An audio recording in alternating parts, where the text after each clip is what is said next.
everybody, it's Thursday evening here in Europe and early morning in the United States, which means it's a time for a new episode of Fullfunnel Live, hosted by your two Fullfunnel co-founders, Andrei and Vlad. And last week, in the last episode, we spoke about selecting accounts for the account-based marketing program, and you guys asked us a lot of questions. What is an actual role of sales development representatives in account-based marketing programs, right? How they should collaborate with marketing, what are their typical activities aside from outbound on steroids, right? How they can help to create awareness, how they should engage with the buying committee members, right? And what are the KPIs of SDRs. So this is basically what we are going to cover today. We want to share 5 SDR functions to run an efficient ABM program. Next, we want to cover one of the most undervalued topics, how SDRs should create awareness among the buying committees, because traditionally everybody thinks that it's just purely marketing job, which is not true. Next, we'll share with you KPIs, and you guys asked us a lot of questions. So this is probably the first time we got around 35 questions for the episode. So we'll try to cover as many as possible. And as always, we'll share practical examples. You are very welcome to ask your questions in the chat. But before we'll kick off, let us know, guys, where you're all joining us from. We are again broadcasting from our sunny office in Valencia, Spain. Where you guys all joining us from? Let us know in the chat. And while you are guys typing, a very quick Austin, not Valencia. Oh, good to see you, right? Hey. Tyler, Austin, good to see you guys. Early morning. Devon, joining from UK, good to see you. Jay, Utrecht, nice to see you. Quick announcement for you guys who are joining us from Europe. In a few weeks, on 17th May, we are going to host a live account-based marketing workshop where we'll show our framework and do a real-time simulation. We invited our clients. There would be also already a nice group of VPs of marketing, demand gen marketers from Belgium and Netherlands. And if you are willing to join us, we still have 15 seats left, I assume. So if you would be willing to travel and join us in Antwerp, we'll drop a link in the chat. So feel free to join. Unfortunately, not in the US this time, but yeah, that will be the next. And by the way, it's not just people from Belgium and the Netherlands. We have somebody from Sweden coming. Yeah, UK as well. Absolutely. Good. So that being said, we can move forward and start with 5 SDR functions. And we prepared, as always, we love to come to States.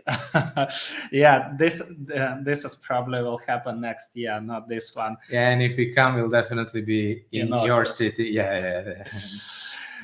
Good. So we have prepared, as always, this diagram to explain visually these different functions, and they basically belong to account qualification, account research, activation, account nurturing, and buying committee engagement and profiling. So it's not a specific order. Basically, these are the 5 core functions. They are not substituting each other. This is what SDRs must do, right? So let's start maybe with account qualification. What? Absolutely. So if you're doing ABM, if you're selling into enterprise, upper mid-market, you don't need a lot of clients, but you need the right clients. So we know that ABM is all about focusing on specific accounts on a narrow list of well-selected accounts. So which accounts you target makes all the difference, right? And that's why it's so important to do this account qualification, right? So what we don't want to do is we don't want to take what very frequently happens, especially in the land of SDR world, where they just get assigned a list of, let's say, top largest accounts in their territory, and they are told to go after them. We want to do account qualification. What is account qualification? Well, it's basically after analyzing your best deals. I don't want to go into a lot of details. We spoke previously about focusing either on specific verticals, on specific clusters of accounts. So just to give an idea, when we are analyzing the best deals, we might be focusing on specific kind of companies or not. But there, it's kind of like looking at the 5 top won deals in terms of the size. For example, 5 largest won, 5 fastest won, and 5 largest lost deals, to figure out what do they have in common, to define this qualification criteria. We have done, I believe, a lot. We dove into this on other episodes on how you should do it, but it's the role of the SDR to, as we are sourcing these accounts, to qualify whether we should even include them in the program or not. And another piece of the puzzle there is also, okay, they are maybe qualified in terms of, let's say, firmographics, in terms of geography, etc.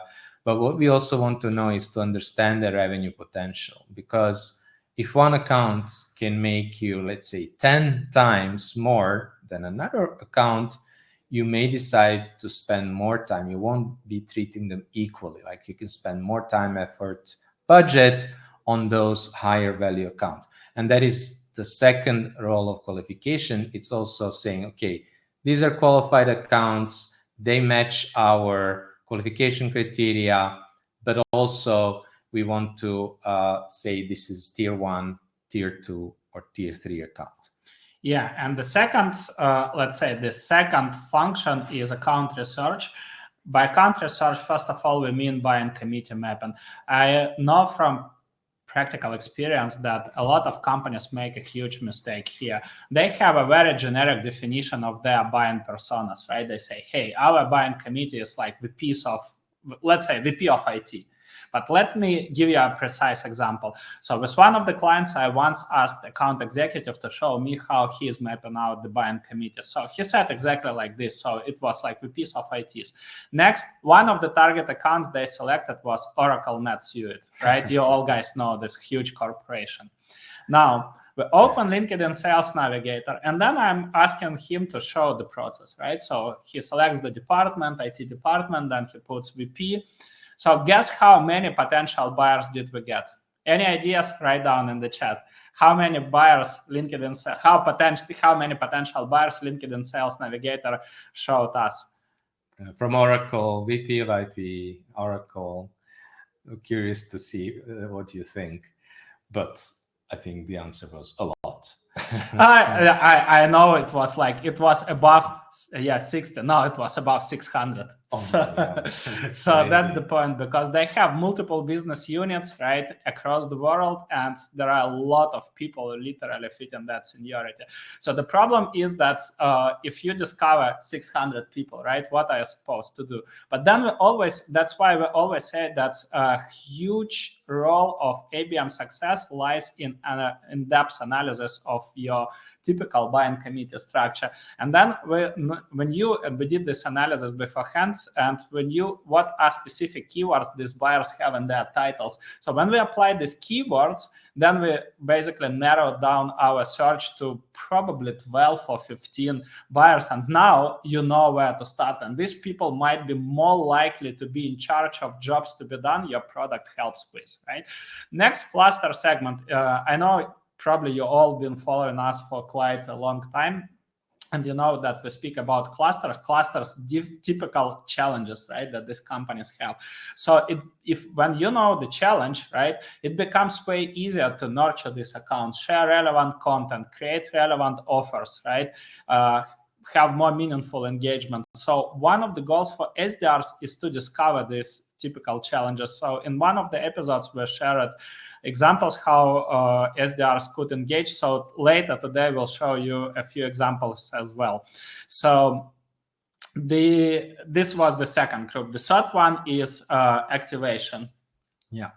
So basically, if you see here the different functions we have, nurturing activation. So it depends on where your target account is in their buyer journey. So if they are, let's say, in the early stages, maybe they are not aware of the vendors. We are not sure about their product needs, etc. We need to nurture them, and if they're later on, if they're already engaged, we have good relationship, we have some insights into their, let's say, needs, and we can kind of validate that they have an active need. We are going to be focusing on what we call here activation, right? And there are different ways in which you can activate accounts. The classical example of what we all experience every day on LinkedIn and in our email inboxes is, hey, this is our product. Would you do you have 15 minutes on your calendar next week, Tuesday, or something like that? But really, there are many more different ways in which SDRs can help move those accounts into discovery calls, activate them, right? So, for example, what we have seen with one of our recent examples, I think it's the same examples of the VP of IT, was offering people, after having engaged several times, offering these target buyers expert sessions. Why? Because they have just shown, okay, they had definitely challenged. They were looking for a solution to a specific problem, but these were like technical buyers. They had like a specific case, and they wanted to get an advice. Okay, what I should be doing in my specific case. And so it was like a perfect offer, let's say, to offer them some time with our subject matter expert, which was somebody who worked in pre-sales and was like a subject matter expert, sometime on his calendar. That worked really well, right? This generated, I believe, like 14 or so sales qualified opportunities. Another thing is, of course, you can create what we here it says personalized business cases. What do I mean? What do we mean by personalized business cases? Well, when do buyers actually consider buying? They don't consider buying just because they have a problem or they have received some communication from you. They decide to move into the buying process, which, by the way, nobody wants to do. Like, nobody wants to go through this process to put their social capital on the line, to convince their colleagues that this is something they should be looking at, to get and collect the budget, and then to do all the change management. Like, nobody wants to do that. So everybody, especially like in large enterprises, you're looking, okay, is this really a high priority problem? There's always high priorities, but is this essentially a problem that is preventing us from achieving a critical business objective? Because that's the only case when you will get some budget. Then, is this something that we can postpone, or do we have to deal with it now? And if we don't postpone it, what is the cost of doing nothing? And is this cost of doing nothing, of inaction, big enough for us to care? If you're pitching 2 million savings to Apple, well, maybe that's not a cost big enough for their executive to care about, is what I'm trying to say here. So this is what we mean by the personalized business case, is understanding this context and preparing basically this argumentation, like understanding these are your priorities. We understand these are your priorities. This is how we can help you. If you do nothing, this is potentially going to cost you that much. And that's the personalized business case, to basically move them into an opportunity. And I think, another simple way is after events, for example, whether those are online or offline events, is just continuing the conversation. So they have just attended an event about a topic, for example, today, a role of the SDR in ABM. You have attended, so we could be following up with you in terms like, okay, was there something that you learned today that you were thinking of implementing? Was everything clear? This could be an opportunity for us to offer you some time with an expert to help you dive deeper into this case, etc. So it's just like building on that initial engagement. They gave you half hour, 1 hour of their time. Now it's the time to try to offer them that next step in case they're interested. Yeah, the third group is account nurturing, and this is a funny one. Traditionally, everybody thinks that nurturing is just automated email cadence, right? With this like, hey, please buy our software, or please book a call with our sales team, right? I'm kidding, of course, and retargeting. But really, what nurturing means? It means that you try to to do the change management in the companies that are not in the market, right? So you try to educate them about different ways to solve their specific challenge, or pinpoint their attention to the challenge that they are not aware of, right? Now, the question is, who should be doing this thought leadership program? Obviously, everybody would say maybe marketing, maybe we'll do it from our company's page, maybe our CEO should do it, or like top leadership. But let me ask you a simple question. Who connects with all these people on LinkedIn? Who does this? It's your sales team, right? So obviously there are two ways how your sales team could be perceived. They could be perceived as yet another SDR, a guy who has this title, sales development representative. We help with this to these people, right? And then this person would do what Vlad said. Hey, would you like to like chat about my product? Or you can position them as trusted advisors, right? People who are knowledgeable about solving specific challenges. And of course, that requires some change management in the organization. So instead of hiring junior marketers who are supposed to follow the lead generation KPIs, right, cold call and send a bunch of emails, etc., you need to do a proper product training, ICP training, etc. So a lot of things, and we actually do it live during implementing the account-based marketing program. This is one of the best ways, basically, to train SDRs, and then they can repurpose all the content that marketing creates, SMEs create, right? You can use your proprietary data. Why? Because then SDRs could use that content to distribute it and use it as non-sales touches, right? So why you create this content? You don't create the content for traffic, right, guys? You create content for your buyers to consume it and consider your product. That's the reality. That's the goal of content marketing. So why not then leverage in sales, right, to do this as non-sales touches? Hey, my marketing team wrote about this, how these challenges resonate with you, right? Or this point, would you add something? This is like so undervalued and unappreciated, like, let's say, joint playbook. And next one is inviting to the relevant events. You guys, probably everybody here hosting webinars time to time, doing field events, customer events, right? So you do it for the same purpose, right? Nurturing accounts, like even this podcast episode, right? We do it for nurturing our entire community, right? So the same is here. So let's say then I'm an SDR. I have accounts that are not in the market and that should be educated about specific topic. We bring our subject matter expert to talk about this specific challenge. Why not inviting these people, right? So it's so easy, and then you can always use it as an excuse instead of, hey, just wanted to check in, this famous follow-ups. Now you just say, hey, we are hosting this event and our SME is going to talk about the challenge that you guys have, right? Or that this is aligned with your key initiatives, wanted to invite you. So this is like a fantastic opportunity. And lastly, that basically leads us to the group number 5, which is all about engaging with this buying committee and doing the profiling.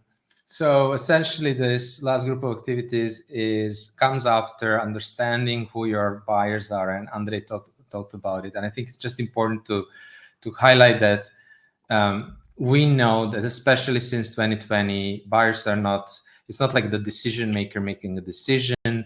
It's usually decision maker trying to make sure that there is a consensus in the buying committee. The buying committee, we know they're growing. More than 10 people is actually not so rare to have in your buying committee. And the more people you're connected to in the buying committee, the more influence you will have, the more opportunity you will have to find out what is potentially blocking the deal later on, or what the priorities are beforehand, et cetera, right? So that's why it's important to not just go after the, let's say, the economical decision maker, which might not even be interested in your product. Anyhow, so connecting with the whole buying committee, and what we mean by engagement and profiling, essentially one of the best ways to make sure that your messages are going to be read is if the recipient knows you, right? So if you have previously engaged with them and connected, for example, on social, whether you have left them a comment, maybe like Andre was sharing, like distributed piece of content. They have maybe came to register to an event hosted by your SME, and you have connected to them to ask them like what they're hoping to learn, etc., etc. So these are all the different ways in which the SDR could engage with the different buyers. Another really cool way is to do content collaborations, and there's like many different formats, but it can be as simple as, you know, reaching out to 5, let's say VPs of marketing in your network and saying, hey, you know, I've been chatting with VP marketing, writing this post about, you know, the top priorities in Q2. Where are we now? And just posting on LinkedIn. Like, it could be as simple as that.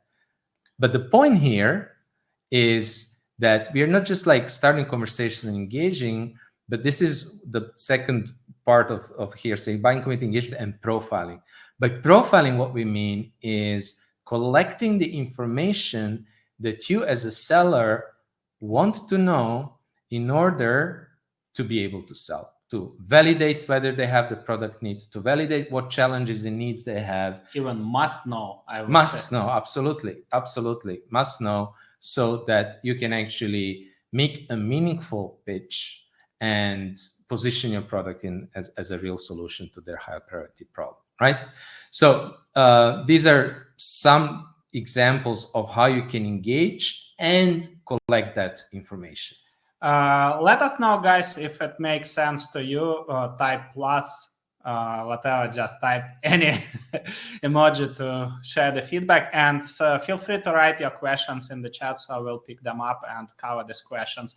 And what I would love to share meanwhile is there was one question from Alison Renwick: what data platforms do you suggest for prospect list building and data enrichment? So we guys are big fans of DealFront, and you know, they are sponsoring our podcast, but it's not because of sponsorship. I really like a lot the product because of several reasons. So like normally we were just talking about them, but I wanted to just show you the screenshots of the product. So aside from having intent data, they have basically data enrichment. So for example, like in this case, Amir, I don't know if you're listening to this episode, Amir is our long-term connection, so that's why we picked up that account, Citizen Lab from Brussels.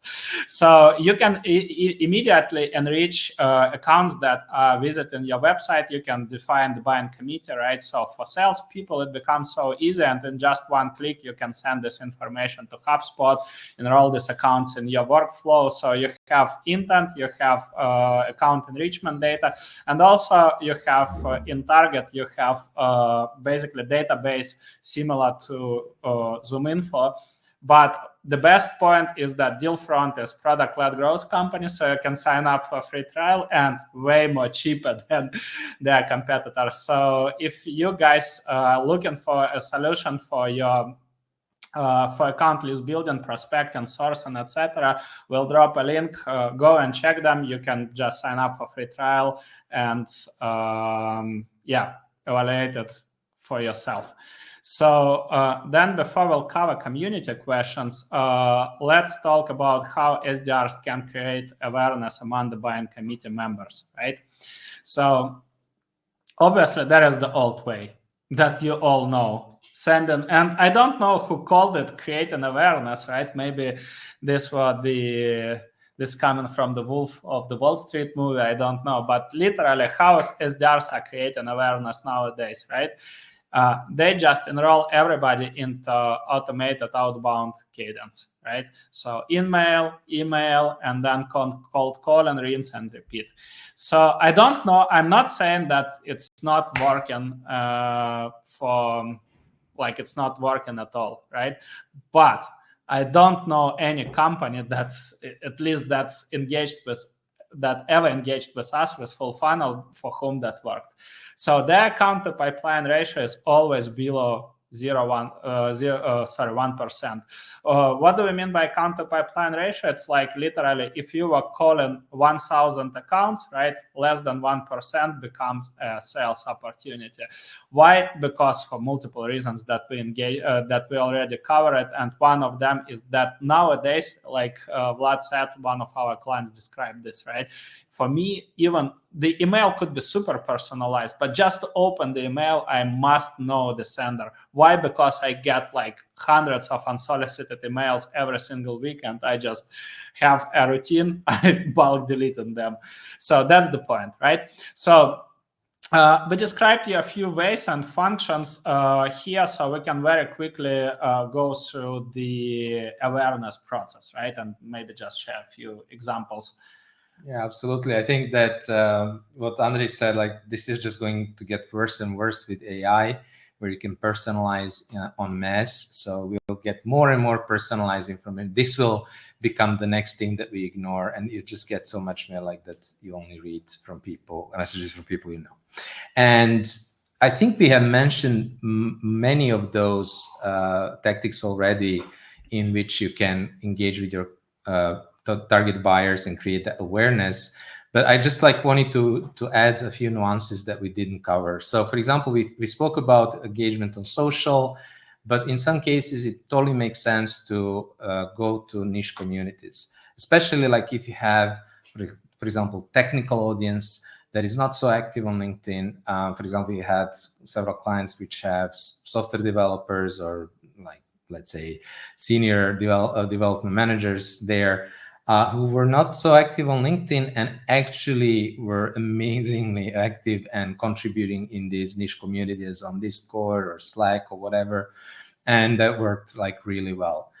We spoke about content distribution. We spoke about like repurposing marketing content, but there is several other ways in which sales can create content. One of our clients was a genius at that. We called it account love letters, where he would basically just pick an account, found some news about it, kind of posted about this news. This is what's happening there, give them some compliments, and then like very softly mentioned, in this project, I see how they could use it, whatever solution that they were selling. And they were taking the key decision makers. And yeah, that was about what I was about to say. And distribute into market. And what they were doing is of course like starting already conversation in the posts, whether they're tagging in the comments or in the post, sharing that proactively and just using that as a way to start a conversation. So actually, surprisingly, some of these posts work really well because they were actually interesting news in the industry. But what was not visible and where they worked even better was to start conversations with target buyers in a very nice and natural way. About, by the way, if news is about the high priority project that this account is doing, that would be like a fantastic way to start a conversation, because you might be able to help them exactly with that.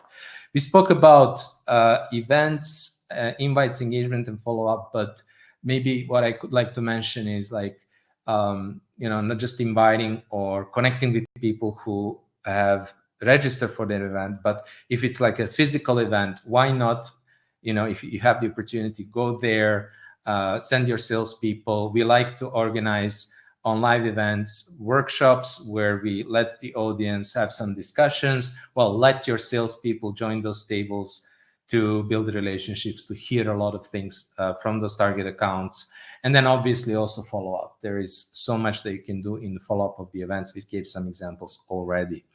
I think we cover most of these here in examples, but essentially, maybe one thing to add here is, why do we share so many different examples? Because instead of like being that boring mosquito coming again and again and again and saying, hey, are you ready now? Are you ready now? Can we, like, do you now have the time? Or just following up, just bumping this in case you missed my message, all these tactics. You actually, with these different tactics, you have the opportunity to introduce multiple meaningful touch points. And maybe they're not going to respond to one. Maybe they're not going to respond to the other one. But you haven't burned that bridge yet. You have offered some value. You have, like, nobody's ever going to like get angry at you for adding some value. And you now have an opportunity to try to engage them again on a different topic, with a different initiative, with a different touch point, and eventually getting that's why at the end, that's one of the reasons why at the end you get a much higher account to pipeline ratio, because you have many more opportunities to engage those target accounts, and you have created awareness, and they are recognizing you when they receive your message. And we are slowly transitioning to the, let's say, to the third part of today's episode, KPIs of SDRs, right? And then we are going to cover your questions, guys. We'll try to answer as many as possible.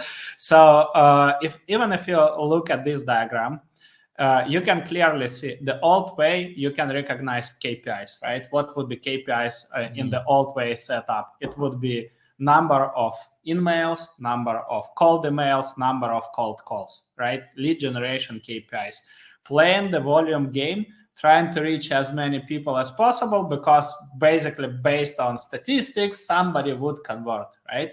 And the second type is all about meaningful engagement, right? Which is all about, you create awareness first. You try to connect with buying committee. You try to penetrate into account, right? You try to build relationship with as many buying committee members as possible, right?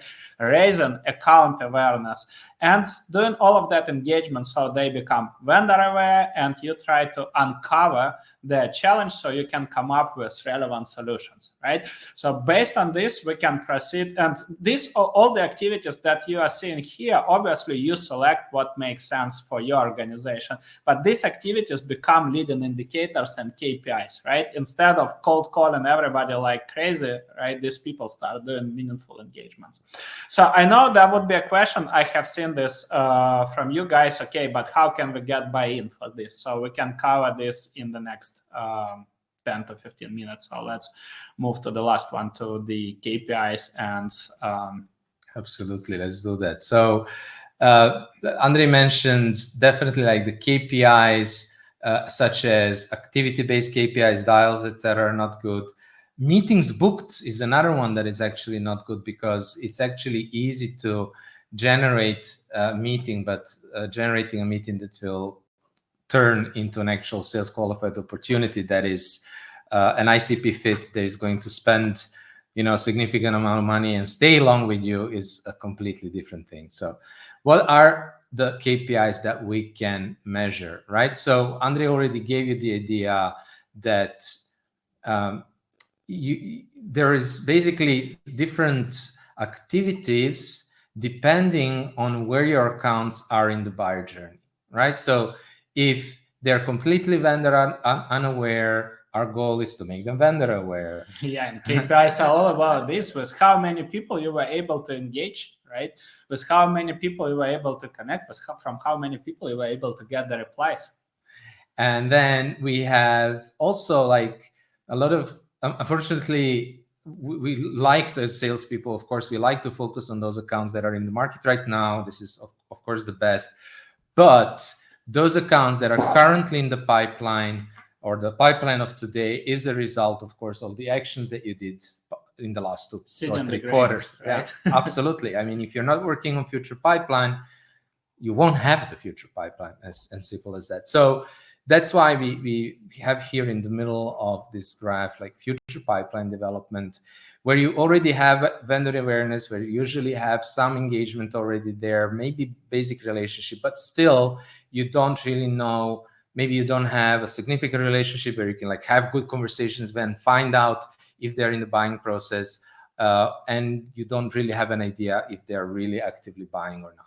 And then that's exactly your goal. Your goal is to get that information so you can validate their challenges and the product need, while building the relationship with the buying committee. And then the KPIs, or at least like leading indicators that you can use here, are things like account to conversation ratio. So with how many of the target accounts were you able to start a meaningful conversation, learn something from that conversation, and then also like how deeply were you able to penetrate those accounts? In other words, with how many buyers were you able to connect?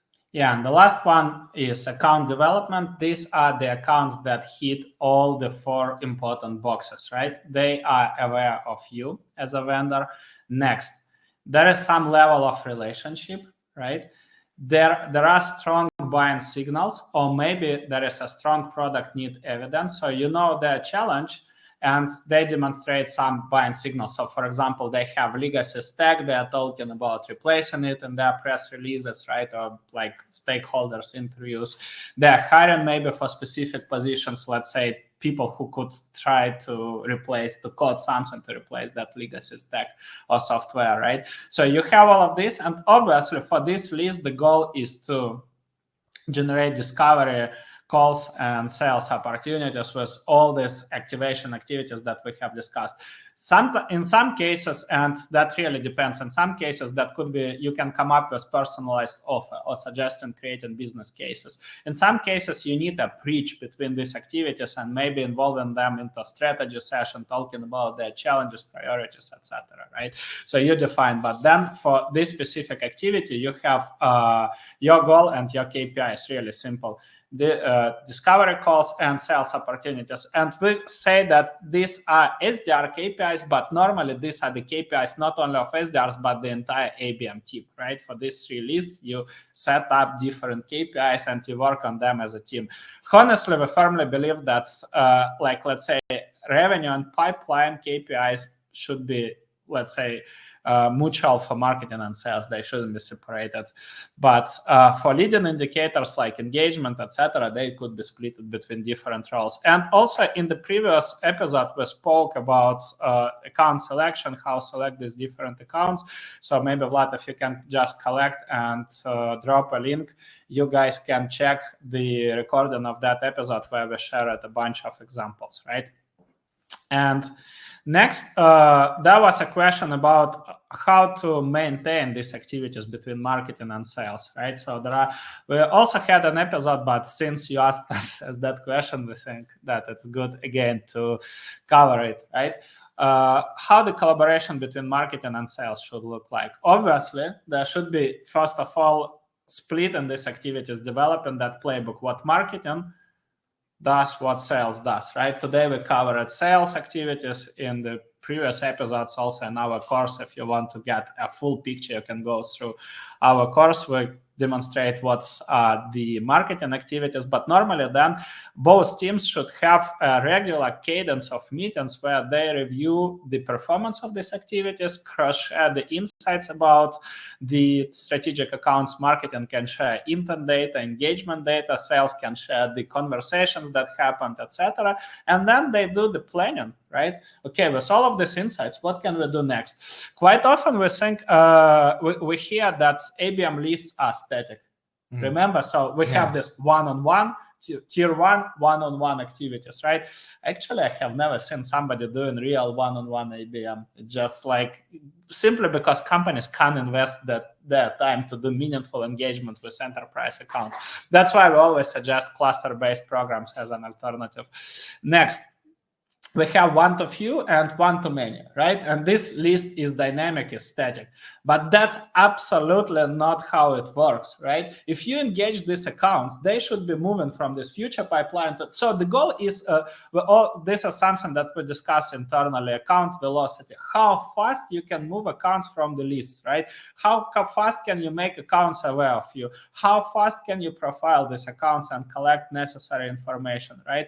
And ultimately, how fast you can move them to account development where you'll be able to create personalized solutions for these accounts, right? So basically, the goal of this pipeline review meetings to catch up and to talk about this, right? Between marketing and sales, define which accounts should be moved, which accounts should be disqualified, what works, right? And planning the next steps for every account that is in active development stage. And I think one more question for which we prepare a diagram, so we can talk about this one, getting the buy-in.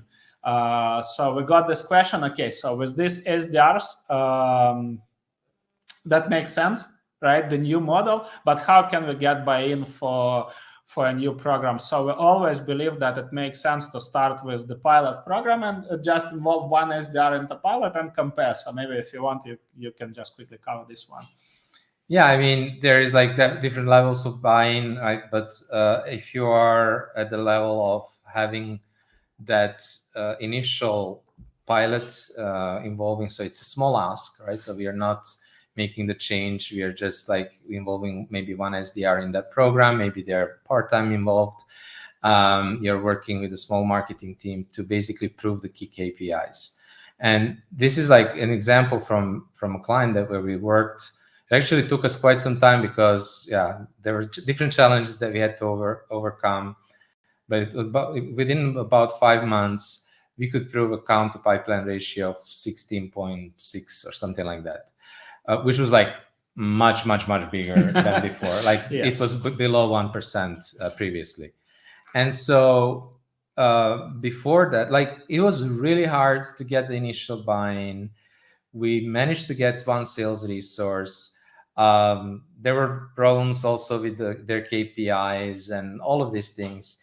But once the sales leader, the sales manager, sales director, but also I think it was general manager who was involved, once they saw these results, suddenly the story became different. So they have been experiencing, of course, difficulties in generating new pipeline. It's year 2024, of course, 2023, 2024. It's difficult for everybody. They had to put their AEs, which previously weren't responsible for that, also gave them pipeline responsibility, but they didn't know how to do it. So they were like very, very interested to know. So to kind of like communicate here the key point is, especially if you're coming from marketing, you will usually not have a lot of credit and trust with sales. And whatever you say, the best you can hope for is a benefit of a doubt, right? But there will always be healthy skepticism, and they won't buy it unless you prove it. I think this is the key. Like if you can prove it, then the conversation changes. Then it's more about, okay, how can we do this? How can we involve other people? What is the best way, rather than whether we should do it? And I think this is kind of the key point here. So what does that mean for you? It means also that you should be really obsessively collecting any wins, small wins, tracking the progress, make sure that you really track and get these numbers so that you can demonstrate that success to the rest of your team. Yeah, and if you do, again, for our pilot program, we always recommend to listen to one of our previous episodes, how to do the pilot program. Or again, if like you need the full picture, you can go through our Fullfunnel ABM course. But the key point is that you start the pilot program with a minimal team, one marketer, one SDR, who is willing to do the things differently. And you don't need to, I mean, ideally, you can ask somebody for the full time, but maybe it's not a reality for everybody. So you can ask for, like, what is the availability of SDR we can expect, right? It could be 25%. Maybe 40 hours a month. That's already enough. So we can plan the activities for these 40 hours a month, right? We set up these leading indicators, and then we start comparing it to different motions. And the most important thing, I know what sales sometimes used to do. They used to manipulate the discovery calls, right? Hey, but with that motion, we were able to book that many discovery calls, right? But that's not the point. So like, if you just look at the discovery calls, then you forget about the ghosting prospects, no-show ups, sales cycle lengths, win rates, etc., etc. You need to look at the full picture, right? Like in this example, you can literally see this is the ABM program. This is outbound cadence based on G2 signals, right? And then the typical sales outbound cadence. And then you can look that, of course, you generated less sales opportunities from ABM, right, comparing to sales outbound, but you had more closed one, and your account to pipeline ratio was way higher, right? ACV was, average contract value was way higher. Sales cycle was similar, but if you look at revenue trajectory, which sales pipeline velocity demonstrates, right, you see that ABM program performs 3 times better than sales outbound cadence, right? So that's an example, and this is what you need to keep in mind. And one more thing, which Vlad touched, but I want to visually show you, right? So this is what you need to measure to prove the success of a new model. Sales pipeline velocity. Next, traction signals. This is really important. Traction signals are these small wins. Hey, I was able to connect and profile this the buying committee from our strategic account, right? That is an active development. Hey, I was able to connect and engage with these people. I was able to get them on our event and they shared with me their priorities or challenges. Yes, I totally understand this is not a sales opportunity. Yeah, we had this like super qualified target accounts attend our webinar with 5 people suddenly. Big win for a small win, but a big one before I had to send 122 touches or something like that to get any response. Yeah, so people were, and what we mean by this, people were ignoring us before. Yeah. And now they're replying, they're sharing with us their priorities, they talk, they engage with, they collaborate with our marketing team, right? And we have quite decent relationships. So we know that it's not yet sales opportunity, but it's likely to become a sales opportunity in the nearest future, right? And qualitative feedback, we always, in this case, you can see, like we ask, how did you hear about our course, right? But you can always ask, how did you hear about our event? How did you hear about, so basically this self-attribution for every activity, you can apply it, right? And then for you, it becomes a huge win. You can cross-share and demonstrate what works. Everybody thinks about self-attribution only in terms of pipeline, right? When these people book call, but you can do it for every activity. How did you hear about this, right? Yes, I have heard about this from your podcast or from this video clip, or my colleague referred this event to me, or I saw this in the industry publication, whatever it could be, right? And this is what you need to cross-share across the organization. We have 15 minutes left for the Q&A. Let us know, guys, was it helpful? Was it valuable? Just type some feedback. Yeah, will be very much appreciated. And if you have questions, please share them now. We'll prioritize those. But meanwhile, we can start addressing a lot of questions that we got. This was like one of the episodes with the most questions that we got beforehand. So I think we answered the question of Allison about the data platform. Thank you very much, Maximilian, Ryan, for your feedback. Really appreciate it. Jeanette, currently trying to change the SDR playbook to an ABM motion, move away from typical cold calling playbooks. Well done. Let us know if we can help in any way. Are we sharing the recording? Like always, we have shared here a link to a previous episode, but there you can subscribe and check out. In 2 days or so, we'll share the episode there. Just a quick note for you guys. So we moved to Substack for a specific reason, because on Substack we can have newsletter. You know that we send, maybe not all of you, but for you who are following us for a long time, we'll love to send long, comprehensive newsletters like mini blog posts, right?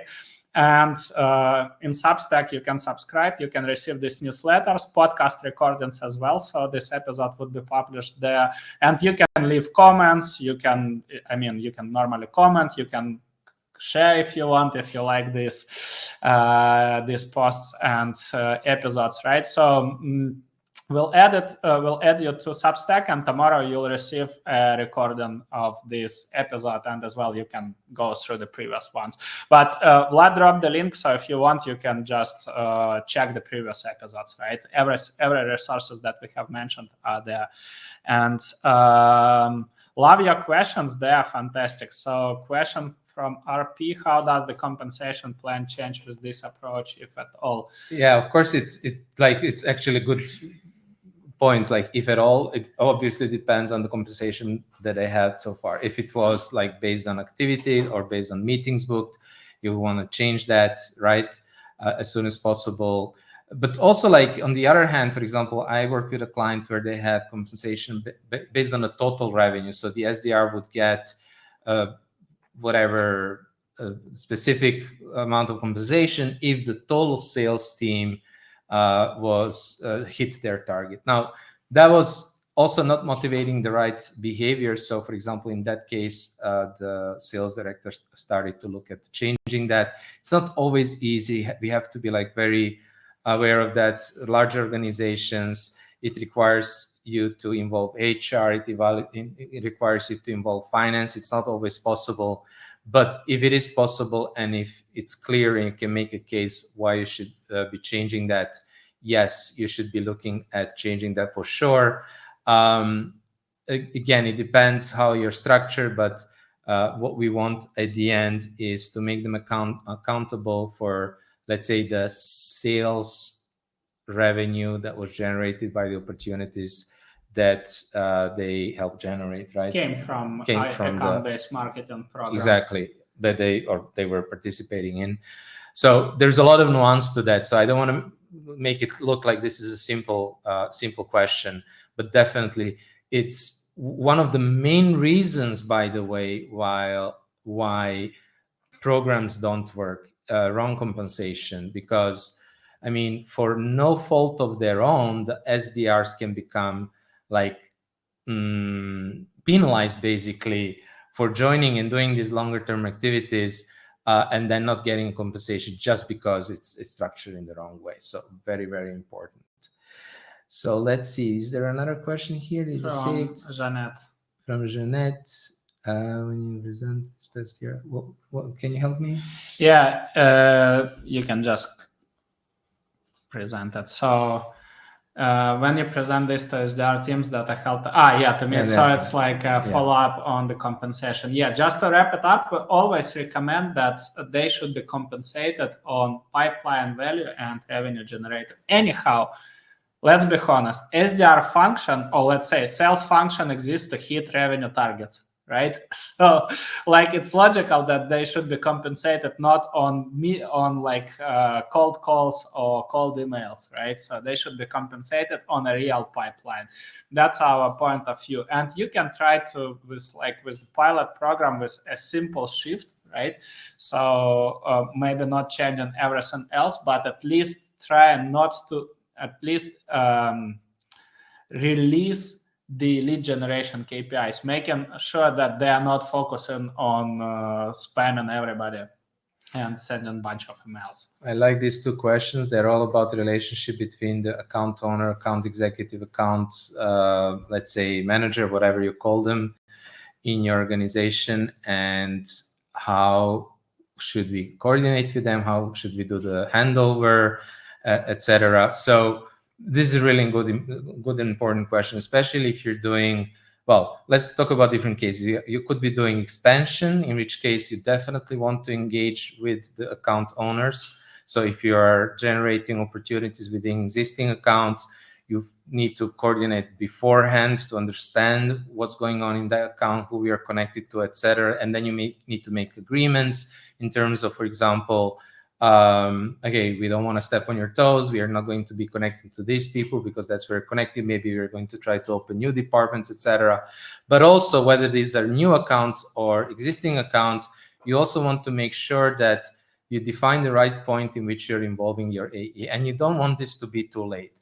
So what I would advise for sure is that at the moment where you see, like, you have a very responsive account, you're learning that they have a need, already to have a conversation with the AE and say, hey, heads up, this is the situation, this is what we are learning about them. You know, this is likely going to become a sales qualifier opportunity.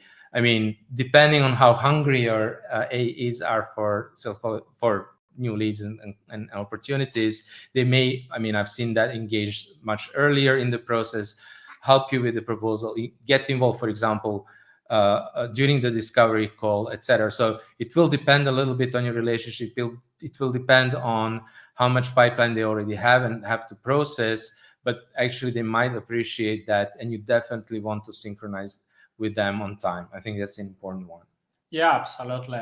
And let's pick up a question from Jose Garcia, our neighbor, who is just a few streets away from our office. So I want to start an ABM pipeline review process in a weekly meeting between me and one of my C-levels. Besides just reporting progress to my C-level, what kinds of advice should I be soliciting from them? So I always recommend to focus on insights. So we collected these insights. What's next, right? quite often this is like everybody tries to pretend, that's really simple, but it's in reality it isn't, right? It's all about account development with all of these insights, what we are going to do next. Not just, hey, just create one more slide deck, hey, create this brochure or whatever, right? What exactly we are going to do with these accounts, right? I think this is one of the most important things. Sometimes you identify a cluster of accounts with similar challenge, and you clearly see that there is some bottleneck, right? Or there is like a reason why they are not moving forward, why they are not becoming sales opportunity. So maybe it makes sense that you have just to talk to your stakeholders, right? And say, hey, is it possible? I clearly see that we have like tier 1, tier 2 accounts with a similar challenge, and they have some concerns about moving forward.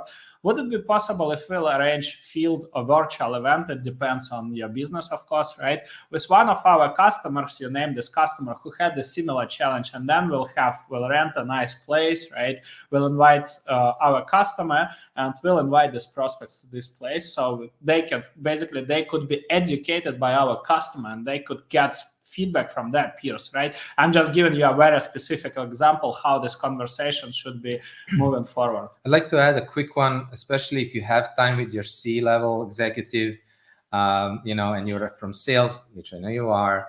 I would also think about how I can influence the marketing program. If the marketing program is not really helping you generate, I know that you're doing amazing things, Jose, in your organization. So what I would be doing is, okay, what is the evidence that I can collect, or the insights from the market, or things that are working, to bring to that conversation, to argument to the C-level executives, start kind of changing the narrative and the strategic focus. Okay, maybe we should do more marketing. Maybe we should start some marketing programs around these topics, or use some of the tactics that work for us, because I know like you're doing even like big webinars and stuff. So that's another way in which I would use, because usually we will do pipeline review meetings between marketing and sales involved in the ABM team.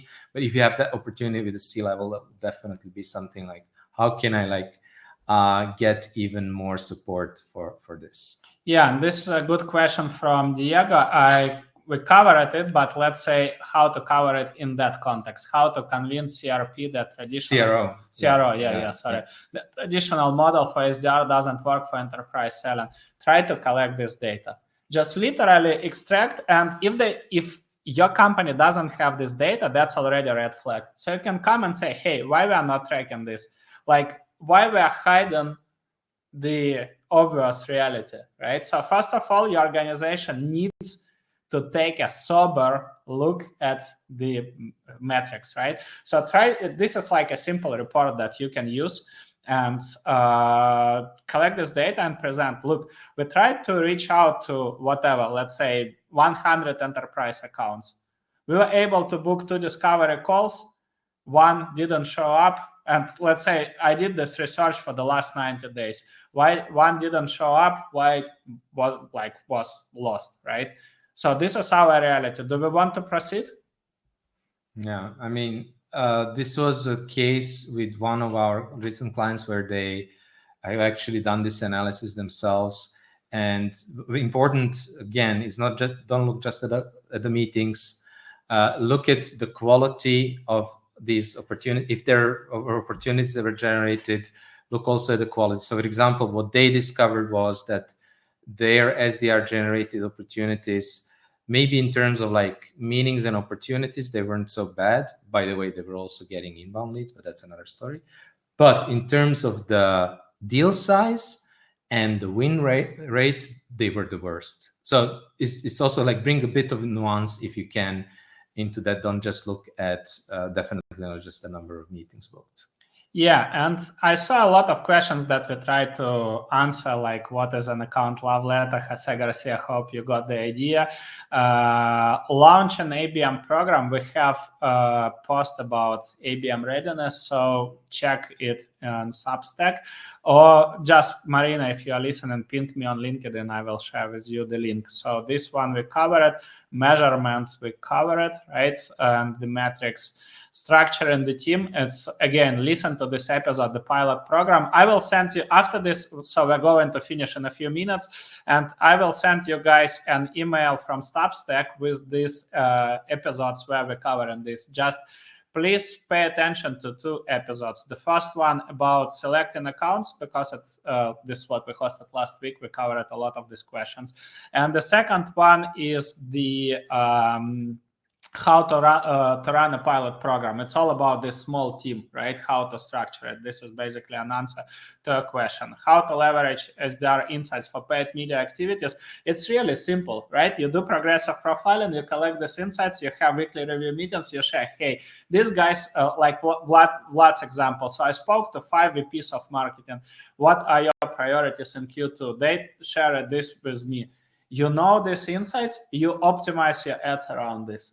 Yeah. As simple as, obviously, maybe it depends on like what product you sell. If you are driving, let's say, that if you want to have direct conversion or you are running a specific event, then you need to change the copy, right? Obviously, your paid media should be adjusted with this. Like all assets should have the same marketing message, right? But this is how it comes from sales. Wanted to just shoot a quick question for people who still stay logged on because we're on the hour.